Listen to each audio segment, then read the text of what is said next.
আসসালামু আলাইকুম। আশা করি সকলে ভালো আছেন। আলহামদুলিল্লাহ আমিও ভালো আছি। আপনারা দেখতে পারতেছেন যে এইখানে বালু ফেলা হচ্ছে। এটা মূলত আমার খামারের জন্যই আমি বালু নিয়ে আসছিলাম। কিন্তু দুর্ভাগ্যবশত আমি বালুগুলো আমার খামারে ফেলতে পারি নাই। তাই রাস্তার পাশে ফেলার পর লরি দিয়ে টেনে নিয়ে আসতে হয়েছে আমার খামারের মাঝে। কিন্তু তারপরেও যেন সমস্যা আমাকে ছাড়ছেই না। লরি দিয়ে বালু ঢুকানোর পরেও লরিটা আমার খামারের জমি নরম হওয়ার কারণে এইখানে লরিটাও ডেবে যাচ্ছে। আর এইদিকে আমার খামারের মেজের কাজ মোটামুটি অনেক দূরে গিয়ে গেছে। এইটা নিচু জায়গা হওয়ার কারণে প্রচুর পরিমাণে মাটি এবং কি বালু ফেলতে হচ্ছে। এতে আমার খরচের পরিমাণ প্রায় দ্বিগুণ হয়ে যাচ্ছে। আর এইখানে আমার গরুর শেডের ভিতরেই 3টা নিম গাছের চারা হয়েছিল। এইখানে পাখিতে বাসা বেঁধেছে।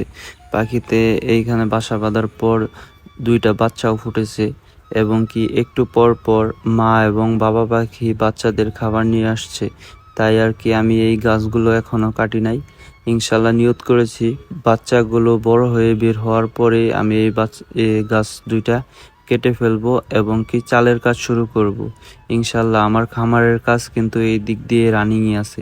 দেখেন এখন বাবা পাখিটা মুখে খাবার নিয়ে আসছে, বাচ্চাদেরকে খাবার খিলাচ্ছে। আর এই পাখি জোড়া আপনাদের আঞ্চলিক ভাষায় কি নামে চিনে থাকেন প্লিজ কমেন্ট করে জানাবেন। আর এই পাখির বাসাটা এমনভাবে করা হয়েছে যতই বৃষ্টি ঝড় আসুক পাখির বাসার কোনো ক্ষতি হবে না এবং কি উপর থেকেও কোনো ধরনের পানি পড়বে না। মা এবং বাবা পাখি সমপরিমাণে পরিশ্রম করছে। ওরা প্রতি মিনিটে মিনিটে খাবার নিয়ে আসছে এবং কি বাচ্চাদেরকে খিলাচ্ছে। বাচ্চাদের সাউন্ড শোনা যায়, মনে হয় বাচ্চারা ভালোই বড় হয়ে গেছে। ইনশাল্লাহ কিছুদিনের মাঝেই বাচ্চা উড়ে যাবে। তখন আমি এই গাছগুলো কেটে আমার গরুর শেডের উপরের চালগুলো কমপ্লিট করে ফেলবো। আপনারা সবাই আমার জন্য দোয়া করবেন এবং আমার খামারের জন্য দোয়া করবেন। দেখেন একজোড়া পাখি কত সুন্দর করে বসে আছে। আমি পাখির প্রতি ভালোবাসার কারণেই কিন্তু এমনটা করছি। হয়তো বা অন্য কেউ থাকলে পাখি বা অন্য কিছু আছে সেইটা সে ভাবতো না, গাছটা কেটে ফেলতো। আসলে এইগুলা করা ঠিক না। পাখি, গাছপালা, প্রকৃতি এইগুলা আমাদেরই একটা অংশ। আর এই দিকে দেখেন বালু ফেলার সময় প্রতিটা ধাপে ধাপেই যেন আমি বাধার সম্মুখীন হচ্ছি। এইখানে প্রতি লরি বালু আনার পরেই আমাদের খামারের জমিতে ডেবে যাচ্ছে। দেখেন এই গাড়িগুলা কিন্তু অনেক শক্তিশালী গাড়ি। তারপরেও এই গাড়ি এখানে আমার খামারে প্রচুর পরিমাণে কাজ থাকার ফলে আমি আর কি রেগুলার ভিডিও আপলোড করতে পারতাছি না।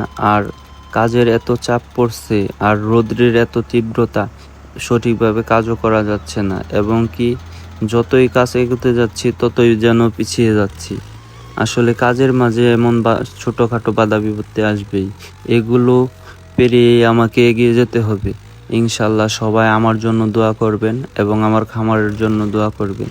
দেখুন এত শক্তিশালী গাড়ি থাকা সত্ত্বেও ওরা নরম মাটিতে ওদের চাকাগুলা দেবে যাচ্ছে এবং কি অনেক কষ্ট হয়েছে। এক সময় ওরা বলল যে ভাই আমরা এইখানে আর মাটি ফেলতে পারবো না। তারপরেও রিকোয়েস্ট করলাম এবং কি কিছু টাকা বেশির বিনিময়ে আমি এইখানে কাজটা কমপ্লিট করলাম।